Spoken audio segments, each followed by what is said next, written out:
अब जैसे हिंदी माध्यम के बच्चे हैं, उनका प्रीलिम्स ना हो पाने का सबसे बड़ा कारण होता है कि पढ़ते तो बहुत है, मेहनत बहुत करते हैं, लेकिन समस्या उनके साथ है कि वो राइट टाइम पे राइट स्ट्रेटजी को फॉलो नहीं करते, अपने बनाए नियम कानूनों को वो फॉलो नहीं करते। सी सेट में वो बहुत गंभीर नहीं होते, है ना, लास्ट मोमेंट पे रखते हैं। सी सेट में वो रीडिंग कॉम्प्रिहेंशन के भरोसे ज़्यादा बैठते हैं, जिसका खामियाजा उन्हें प्रीलिम्स में कट ऑफ क्लियर ना कर पाना होता है। ठीक है, और इस समय कट ऑफ जा ही कितनी रही है, जिसने 44-45 क्वेश्चन सही कर लिए उसका प्रीलिम्स हो रहा है। ठीक है, मैं जनरल कैटेगरी की बात कर रहा हूँ, जिसने 45 क्वेश्चन सही कर लिए उसका प्रीलिम्स हो गया। बाकी कैटेगरी 1-2 नंबर ऊपर नीचे कर सकते हो। ईडब्ल्यूएस ओबीसी जनरल के लगभग लगभग समकक्ष होते हैं, बहुत ज्यादा डिफरेंसेस नहीं होते, एक नंबर में ही सारी चीजें हो जाती हैं। तो कुल मिलाकर के कम से कम आपको ऐसी स्ट्रेटजी को बना करके आगे बढ़ना है, वरना क्या होगा, आप प्रीलिम्स फेल होगे, दुख मनाओगे, शोक मनाओगे, कोई पूछने नहीं आएगा। और ना, चाहे आपने जितनी मेहनत, आपने 8 घंटे पढ़ाई करी हो चाहे 12 घंटे, कोई आपको अप्रिशिएट नहीं करेगा। आप अपना दुख अपने उसमें लेके घूमोगे, कोई भी अप्रिशिएट नहीं करेगा। ठीक है, तो इसीलिए अकेले कमरे में नहीं रोना चाहते, सफलता का स्वाद चखना चाहते हो तो अभी से करना स्टार्ट करो। 30 दिन बहुत होते हैं, अगर राइट डायरेक्शन में राइट स्ट्रेटजी के साथ आगे बढ़ गए ना, तो 100% मान के चलिए आपका प्रीलिम्स कोई रोक नहीं सकता। बस आपको 3 सब स्टैटिक पोर्शन पे फोकस करना है। ओके, तो आज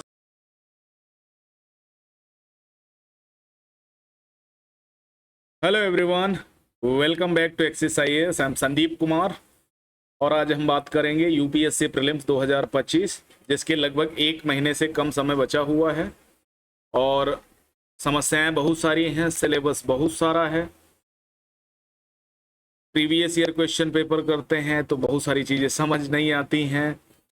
जब हम कोई मॉक टेस्ट देते हैं तो नंबर स्कोर नहीं होता है, लगता है कि चीज़ें तो बहुत पढ़ ली लेकिन याद कुछ नहीं है। तरह तरह की चीज़ें होती हैं, और ख़ासकर तब जब हमारे पास समय कम होता है। यानी यूपीएससी प्रीलिम्स को लगभग 27-28 दिन बचे हुए हैं, और इस स्टेज पर ये चीज़ें आना, आपके दिमाग में आना और आपको एंजाइटी डिप्रेशन आना, ये बड़ी आम बात होती है किसी भी विद्यार्थी के लिए।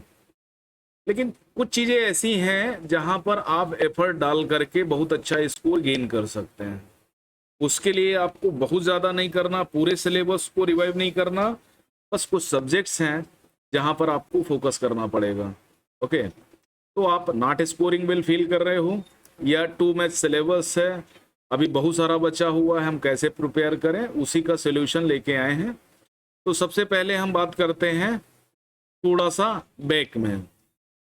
अब बैक में क्या बात करें भाई, अभी यूपीएससी 2024 का फाइनल रिजल्ट आया है, जिसमें प्रीलिम्स 2024, है ना, जिसका कट ऑफ गया है 87.92, ये जनरल कट ऑफ है। अब इससे बाकी चाहे ईडब्ल्यूएस का हो, चाहे ओबीसी का हो, या एससी का हो, या एसटी का हो, इनके सब के कट ऑफ डाउन ही गए हैं। ओबीसी का 87.26 गया है। तो कुल मिलाकर के ये जो कट ऑफ है ना, ये कट ऑफ वेरी करता है। अब जैसे सपोज करो क्या हुआ होगा, मतलब जिसके 44 क्वेश्चन सही हो गए, वो क्या है, प्रीलिम्स क्लियर कर रहा है। तो ये जो रेशियो बना हुआ है ना 87-90, ये वाला रेशियो पिछले 4 साल का है। पिछले 4 साल से 100 के अंदर मेरिट रहती है, या यूं कह लो 90 के आसपास मेरिट रहती है। अब बदलते परिवेश में चीज़ें जब थोड़ा सा ब्लरी हैं, अभी हाल ही में रिजल्ट आया है, हिंदी माध्यम का रिजल्ट गड़बड़ किया है, तो वर्तमान में हम कैसे अपने आप को मोटिवेट करें, प्लस प्रीलिम्स 2025 के लिए अपने आप को बेहतर तरीके से तैयार करें, क्योंकि 25 मई को है और आज 27 हो गया है। ठीक है, तो 4 दिन इसके बचते हैं, 25 दिन इसके, लगभग 28 से 29 दिन हमारे पास हैं। प्रीलिम्स का देखो एक सीधा सा फंडा होता है, आप पीवाईक्यू करो, एमसीक्यू करो, मॉक दो, कुछ भी कर लो। ठीक है, अगर आपने कुछ बेसिक चीज़ें नहीं करी हैं तो आपका नंबर गेन नहीं होगा। आपको अच्छे मार्क्स नहीं मिलेंगे और आपको हमेशा यही लगेगा कि हमारी तैयारी क्या है, कम है। अब यूपीएससी को थोड़ा सा डिटेल में बात करते हैं प्रीलिम्स के बारे में। अब जैसे मैंने 2000 प्रीलिम्स 2024, इसके पहले 2023 हुआ, 2022 हुआ, 2021। अगर ये 4 सालों का देखें तो सबसे टफ 2022 वाला रहा, 23 थोड़ा इजी हुआ, 24 थोड़ा और इजी था, लेकिन कट ऑफ गिरी। उसका रीजन क्या होता है कि नंबर ऑफ स्टूडेंट, इवन किसने कितना मार्क किया, है ना, ये वेरी करता है। अब जैसे 18 क्वेश्चन से 20 क्वेश्चन पॉलिटी के आ रहे हैं, हिस्ट्री के लगभग 20 से 22 क्वेश्चन पूछे जा रहे हैं, और जियोग्राफी से लगभग 11 से 12 क्वेश्चन पूछे जा रहे हैं। हो सकता है इस बार 15 हो जाए, है ना। इको जो करंट नहीं है, कंटेम्परेरी इशू है, मनी बैंकिंग फाइनेंस वगैरह से, अगर नॉर्मल सी बात करें तो 15 से 18 क्वेश्चन पूछे जा रहे हैं। ये कुल मिलाकर के लगभग पेपर का 70% क्वेश्चन कवर कर रहा है। कट ऑफ कितने में निकल रहा है? 44 क्वेश्चन से लेकर के 50 क्वेश्चन जिसने सही कर लिए उसका कट ऑफ हो जा रहा है। अब आपको क्या करना है? तो भैया पॉलिटी के उन सेगमेंट पर विशेष फोकस करना है। जैसे मैं संसद की बात करूं, ठीक है, फंडामेंटल राइट्स की बात करूं, इनसे लगभग पर ईयर 5 से 7 क्वेश्चन पूछे जा रहे हैं। ठीक है, पिछले 6-7 सालों में करीब 40 क्वेश्चन संसद से पूछे गए। अब आपको क्या ही है, लक्ष्मीकांत उठाओ, संसद पढ़ो, एनसीईआरटी उठाओ, बेसिक को कवर करो, हिस्ट्री, एंशिएंट इंडिया, जैन धर्म, बौद्ध धर्म, ठीक है, मौर्य साम्राज्य, गुप्त साम्राज्य, गुप्तोत्तर काल, मौर्योत्तर काल, इनसे लगभग 5 से 7 question art and culture, ancient India, history से क्वेश्चन पूछे जाते हैं। अब आप सीधे मॉडर्न की तरफ बढ़ जा रहे हैं तो ये आपकी दिक्कत है। ओके, हमें प्रीलिम्स क्लियर करना है तो कम से कम 3 सब्जेक्ट पे हमारी ठीक ठाक कमांड होनी चाहिए, और लगभग 50% सिलेबस पर हमारी सीधे कमांड बन जाती है, पॉलिटी, हिस्ट्री और ज्योग्राफी से। बस इतना ही करना है भैया। तो 100% की तैयारी नहीं करनी, 50-60% की तैयारी करनी है, आपका प्रीलिम्स बड़े आराम से निकल जाएगा। स्मार्ट जैसे इंग्लिश मीडियम वाले बच्चे करते क्या हैं, पढ़ने में बहुत ज़्यादा वो टाइम तो लेते ही हैं, लेकिन सबसे ज़्यादा वो टाइम लेते हैं स्ट्रेटजी को बनाने में, फिर उसको अप्लाई करके देखते हैं, मॉक टेस्ट में अप्लाई करते हैं, पीवाईक्यू में अप्लाई करते हैं। हम क्या करते हैं? हम बस पढ़ते रहते हैं, मेहनत करते रहते हैं। ठीक है, अब दूसरे टाइप के वो बच्चे हैं, एक तो ये हो गया जिनका कट ऑफ क्लियर नहीं हो रहा है, 2-4 नंबर से रह जा रहे हैं। दूसरे टाइप के वो बच्चे हैं जिनका शीशेट में बंटाधार है। अब शीशेट में क्या है भाई? शीशेट में 27 क्वेश्चन सही करने हैं 80 में से, ये भी नहीं हो पा रहे हैं क्योंकि हम या तो रीडिंग कॉम्प्रिहेंशन के भरोसे जाते हैं, या फिर हम किसी भरोसे नहीं जाते हैं, जो जैसा मिलता है हम वैसा कर लेते हैं। इसमें 3 सेगमेंट हैं, रीडिंग कॉम्प्रिहेंशन, मैथ और रीजनिंग। इससे लगभग 30 क्वेश्चन, इससे लगभग 18 से 20 क्वेश्चन, और इससे लगभग 27 से 30 क्वेश्चन पूछे जाते हैं। हिंदी मीडियम के बच्चे रीडिंग कॉम्प्रिहेंशन के पीछे पड़ जाते हैं, जिसमें इसमें सक्सेस रेशियो लगभग 50% के आसपास है। अगर आपने 30 क्वेश्चन सही किए तो लगभग आपके 15 क्वेश्चन सही होंगे, 15 गलत होंगे, तो काट पीट के ये 12 क्वेश्चन बचते हैं, 11 क्वेश्चन बचते हैं। अभी भी आपको 16 क्वेश्चन, 17 क्वेश्चन कर रहे हैं, तो आप मैथ के और रीजनिंग के सिंपल टॉपिक्स को ढूंढिए। ठीक है, तीनों टॉपिक से लगभग 40 से 50 क्वेश्चन करिए, तो ये मान के चलिए कि आपका एथेंटिक लगभग 33 से 35 क्वेश्चन सही हो जाए, बस आपका काम हो जाना चाहिए। और स्ट्रेटजी लास्ट के 30 दिन में आप क्या ही कर लोगे? आप सोचोगे कि नहीं यार हम तुक्का मार दें, हम ये कर दें, हम वो कर दें, भैया कुछ नहीं होता है। ठीक है, अगर आप स्ट्रेटजी को फॉलो नहीं करोगे तो आपका प्रीलिम्स होगा ही नहीं। दूसरा तरीका ये है कि जैसे आपने 3 सब्जेक्ट पकड़ लिए, 3 सब्जेक्ट पकड़ लिए, वेट ए सेकंड,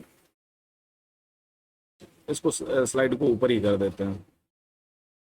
अब सपोज करो आपने 3 सब्जेक्ट पकड़े, एक आपने हिस्ट्री पकड़ा, एक आपने पॉलिटी पकड़ा, और एक आपने पढ़ा जियोग्राफी। ठीक है, इन 3 टॉपिक से लगभग 50 क्वेश्चन से 60 क्वेश्चन पूछे गए।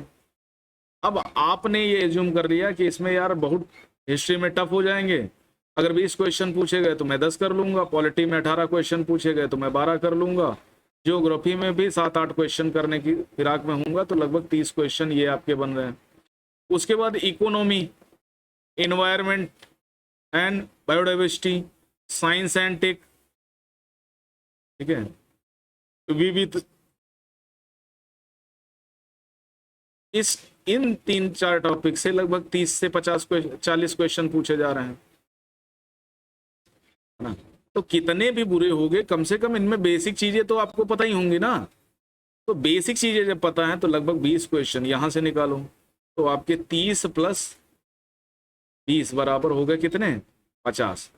ये एक स्ट्रेटेजी अपना सकते हैं, ठीक है, कि आपने हिस्ट्री, पॉलिटी, ज्योग्राफी को बहुत अच्छे से पढ़ा, इकोनॉमिक्स, एनवायरमेंट स्टडी, हिंदी माध्यम की मैं बात कर रहा हूँ, साइंस एंड टेक, विविध से लगभग 10-12-15 क्वेश्चन, 20 क्वेश्चन कर लो। मनी, बैंकिंग, फाइनेंस चैप्टर ऐसा है जहाँ से 8 से 10 क्वेश्चन पूछे जा रहे हैं। एनवायरमेंट स्टडीज से लगभग कुछ बेसिक चैप्टर्स हैं, जैसे एग्रीकल्चर पोर्शन है ना, करंट अफेयर्स का कोई मुद्दा है, इनसे बेसिक क्वेश्चन पूछे जाते हैं। भाई अगर वो भी नहीं कर पा रहे हो तो क्या ही कर पाओगे, है ना। तो आपने, और दूसरा ये है कि मान लिया 30 क्वेश्चन इजी टाइप के हैं और लगभग 40 क्वेश्चन ऐसे हैं मॉडरेट किस्म के, और लगभग 30 क्वेश्चन टफ किस्म के हैं, तो आपको ये क्वेश्चन गलत नहीं करने हैं। इसमें लगभग 50 से 60% क्वेश्चन को सही करना है, 10-12 क्वेश्चन यहाँ से निकाल लेना है, बस आपका काम हो गया। तो अगर आप प्रिपरेशन करना चाहते हैं, थोड़ा सा मौके का फायदा उठाना चाहते हैं, तो आपको इन्हीं चीजों पे फोकस करना पड़ेगा। स्ट्रेटेजिक चीजें जितनी बेहतरीन कर ले जाओगे, और इन 30 दिनों में स्ट्रेटेजिक चीजें करने के अलावा उनको अप्लाई करो, मॉक टेस्ट में अप्लाई करो, प्रीवियस ईयर क्वेश्चन पेपर में अप्लाई करो, चीजें अपने आप आपकी निकल आएंगी, आपको कोई एंजाइटी, कोई डिप्रेशन नहीं होगा। समझ आ रही बात? सिंपल सी चीजें हैं, सिंपल सा मैथमेटिक्स है, उसको अप्लाई करो। वरना फिर क्या होगा, अगले साल फिर मई का इंतजार करोगे कि मई आए और हम प्रीलिम्स की तैयारी करें, फिर एग्जाम दें और फिर तुक्का मारें, ठीक है। तो ये एक क्रम है, चलता ही रहेगा। मैंने 7-8 अटेम्प्ट इसी में बर्बाद कर लिए, है ना। और एक स्ट्रेटजी में बनाता था, उसको अप्लाई करता था, महीने 15 दिन उस पर काम करता था, प्रीलिम्स आराम से निकल जाता था। और मैं पूरे सब्जेक्ट नहीं पढ़ता था कि नहीं हाँ एक एक सब्जेक्ट को उठाऊं फिर रिवाइज करूं, भाई हो ही नहीं पाएगा ना। मैंने क्या बताया, टू मच बर्डन है, इतना ज्यादा सिलेबस है कि कोई भी जेन्युइन बंदा, कोई भी जो इंसान है जिसके 206 हड्डियां हैं, वो कर ही नहीं पाएगा। हिस्ट्री है, पॉलिटी है, ज्योग्राफी है, इकोनॉमी है, इन्वायरमेंट एंड बायोडाइवर्सिटी है, साइंस एंड टेक है, करंट अफेयर्स है, डिजास्टर मैनेजमेंट है, इंटरनेशनल रिलेशनशिप है, सोशल जस्टिस है, आर्ट एंड कल्चर है, ठीक है, और सिक्योरिटी पोर्शन है। कितना तो सिलेबस है भाई। और आप इंसान हो, कंप्यूटर तो हो नहीं, आप ऐसा तो है नहीं कि नहीं आप रोबोट हो, पढ़ते चले जा रहे हो, करते चले जा रहे हो, चीजें होती चली जा रही हैं। थोड़ा सा भरोसा बना के रखिए, थोड़ा सा रिस्क लेने की क्षमता डेवलप करिए, है ना। 3 सब्जेक्ट को बहुत अच्छे से तैयार करिए, बाकी 3 सब्जेक्ट पे आप थोड़ा सा इंपॉर्टेंट चीजों पर फोकस करिए। जैसे पॉलिटी मुझे बड़ा अच्छा टॉपिक हो, पिछले 4-5 साल से बड़े सिंपल से सवाल पूछे जा रहे हैं। अगर किसी ने एनसीईआरटी और लक्ष्मीकांत मिला के दोनों चीजें पढ़ ली है ना, तो भैया 18 क्वेश्चन पूछेगा तो 15 क्वेश्चन तो वो सही कर ही ले जाएगा। इकोनॉमी का पोर्शन थोड़ा सा टेक्निकल है, टर्म्स हैं, टर्म्स को आपको पढ़ना पड़ता है। हिस्ट्री में थोड़ा टर्म्स हैं। ज्योग्राफी से लाइट एंड क्लियर क्वेश्चन पूछे जाते हैं यार, क्या ही उसमें दिक्कत है, प्रैक्टिस ही तो करनी है। और प्रीलिम्स सिर्फ प्रैक्टिस का गेम है, नॉलेज का तो थोड़ा बहुत ही है, लेकिन ज्यादातर प्रैक्टिस का गेम है कि आप एक बेहतरीन स्ट्रेटजी के साथ कैसे प्रीलिम्स को टैकल करते हैं। सबसे इंपॉर्टेंट चीज यही होती है। उसके बाद देखो, यूपीएससी तो कोई बदलाव करने से रहा कि आप सोचो हिंदी माध्यम का भला हो जाएगा, पेपर हिंदी में छाप देगा, है ना, गलतियां नहीं करेगा, वो यूपीएससी कभी नहीं सुधरेगा। अभी तक नहीं सुधरा तो अब क्या ही सुधरेगा। सुधरना तो हमको है, समझना तो हमको है। तो इन स्ट्रेटजीज के माध्यम से आपका प्रीलिम्स आराम से क्लियर हो सकता है। मॉक में नंबर नहीं अच्छे आ रहे हैं, कोई बात नहीं। आपको अगर अंदाजा है कि नहीं मेरा जो मैंने प्रिपरेशन करी है सही ट्रैक पे करी है, तो आप प्रीलिम्स दो। अभी से उस पर बहुत ज्यादा एनालिसिस नहीं करनी है कि प्रीलिम्स दें कि ना दें, अभी काफी टाइम है। लास्ट के 5 दिन सोचना कि नहीं देना है कि नहीं देना है। अभी फिलहाल प्रिपेयर करो, अभी फिलहाल प्रैक्टिस करो, अभी फिलहाल रिवाइज करो, जितना मल्टीपल टाइम रिवाइज कर सकते हो करो। करंट अफेयर्स पे, स्टैटिक पोर्शन पे फोकस करो, हिस्ट्री पे फोकस करो, पॉलिटी पे फोकस करो, ज्योग्राफी पे फोकस करो। उन सब्जेक्ट पे ज्यादा फोकस करो जहां पर करंट अफेयर्स का बर्डन ज्यादा नहीं है, क्योंकि करंट अफेयर्स तो भाई महासागर है ना। आप क्या क्या पढ़ लोगे? ये जो यूट्यूब पर तड़ातड़ वीडियो आ रहे हैं करंट अफेयर्स के, भाई इनसे कुछ नहीं होना है। यूपीएससी ऐसा क्वेश्चन उठा के रखता है ना कि धुआं निकल जाता है। यूट्यूब चैनल वाले अभी जैसे तांता लगा हुआ है कि नहीं फला आईएएस बन गए, हमारी कोचिंग से पढ़े थे, सब एक ही बंदे को सब लोग प्रमोट कर रहे हैं। 1129 में वही 4 5 10 बच्चे चल रहे हैं इधर उधर, बाकी 1000 1200 बच्चों 1900 बच्चों का कुछ अता पता नहीं कि वो कहाँ से तैयारी किए थे। सब भाई अपने आप से तैयारी किए थे। टीचर, मैं रास्ता बता सकता हूँ, मैं आपको रटाने थोड़ी आ जाऊंगा कि नहीं हाँ मैं आपको बैठ के रटा रहा हूँ, मैं समझा रहा हूँ। मैं सिर्फ एक आपको गाइड कर सकता हूँ, मेंटर बन सकता हूँ कि नहीं भाई आप सही डायरेक्शन में या गलत डायरेक्शन में है। मैं आपसे ये बता सकता हूँ एनसीईआरटी को कैसे पढ़ना है, कुछ चीजें आपके लिए इजी कर दूंगा। मैं बता सकता हूँ हिस्ट्री को कैसे पढ़ना है, कहाँ कौन से इंपॉर्टेंट टॉपिक हैं, कितने थीम्स हैं जहां से क्वेश्चन फंसने की संभावना है, मैं ये सारी चीजें कर दूंगा। लेकिन अंत में करना तो बच्चे को ही होता है, और सबसे ज्यादा बच्चा मेहनत करता है, उसके अलावा उसके माता पिता जो उसको पैसा देते हैं, जो उसकी पढ़ाई का है, और भी बहुत सारे गाहे बगाहे लोग जुड़े होते हैं, उनका नाम तो कहीं आता नहीं। और वो उन बच्चों का क्या जो फेल हो गए, जिनको मेरिट में जगह नहीं मिली, क्या उन्होंने कम मेहनत करी थी? क्या उन्होंने कुछ नहीं किया था? तो भाई किया तो उन्होंने भी था, किया तो उन्होंने भी था, लेकिन उनको मेरिट में नहीं जगह मिली, तो इसका मतलब थोड़ी वो असफल हो गए, उनका कुछ नहीं होना है। भैया वो भी अच्छे बच्चे थे। और यूपीएससी में एक और गंदा रूल चलता है कि रैंक इम्प्रोवाइजेशन करने के लिए बहुत सारे आईआरएस आईपीएस अदर पोस्टेज के बस से नेक्स्ट ईयर फिर अप्लाई करते हैं, छुट्टी लेकर के तैयारी करते हैं। तो भैया वो तो धुआंधार प्रेजेंटेशन देंगे ही, क्योंकि उनको रिस्क खत्म हो गया, उनके बर्डन से निकल गया कि मेरे पास नौकरी नहीं है। उनके पास नौकरी है, वो जानते हैं फाउंडेशन बैच 6 महीने हम बाद ज्वाइन कर लेंगे, लवासना ही तो जाना है। एक बार सिलेक्शन हो गया 6 महीने का लीव ले लेंगे, और नेक्स्ट टाइम एग्जाम देंगे, मेंस देके निकल जाएंगे, फिर ट्रेनिंग करने लगेंगे। नेक्स्ट मेरिट में हुआ तो हुआ, और नहीं वही वाला अपना कैरी फॉरवर्ड कर लेंगे। तो ये सिस्टम है। अगर आपको लगता है कि आपको लवासना में पहुंचना है तो भैया ये सारा काम करना ही पड़ेगा, अन्यथा वही ढाक के 3 पात होने वाले हैं कि क्या था क्या से क्या हो गए, देखते देखते समय निकल गया, न गर्लफ्रेंड मिली, न शादी हुई, न नौकरी अच्छी मिली, न सम्मान मिला, सब कुछ धीरे धीरे चला गया। और फिर कमरे में बैठ के अकेले में रोना है, 10 बाई 10 का कमरा होगा, आपके दुख होंगे, आपकी समस्या, कोई भी आपके कंधे पे सर पे हाथ रखने नहीं आएगा, क्योंकि आप किसी को बता ही नहीं पाओगे ना कि आप क्या फील कर रहे हो, आपको कैसा लग रहा है, आप कैसा महसूस कर रहे हो। ये बड़ी जेन्युइन फीलिंग होती है। और किसी एग्जाम में सेलेक्ट ना हो पाने का दुख सिर्फ बच्चों को होता है, किसी अन्य व्यक्ति को नहीं होता। आई बात समझ में?